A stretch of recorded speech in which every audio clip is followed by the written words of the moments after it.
ஏன்பா படிச்சு டிகிரி எல்லாம் வாங்கிருக்கீங்க, அப்புறம் எதுக்குப்பா ஆட்டோ ஓட்டுறீங்க? எங்கே வேலை தேடி போனாலும் ரெக்கமெண்டேஷன் இருக்கா, 2 லட்சம் இருக்கா, இப்படி கேட்கும்போது நான் என்ன செய்ய முடியும்?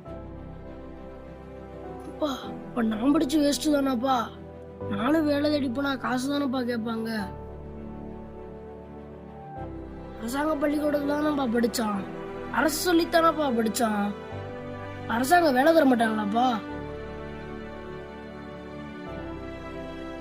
நம்மள மாதிரி மிடில் கிளாஸ் ஃபேமிலிக்கெல்லாம் அரசாங்கம் இல்லைப்பா, அந்த ஆண்டவனே வந்தாலும் காப்பாற்ற முடியாது.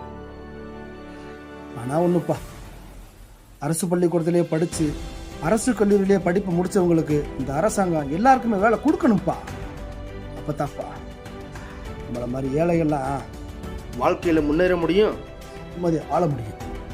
ஆமாங்கப்பா.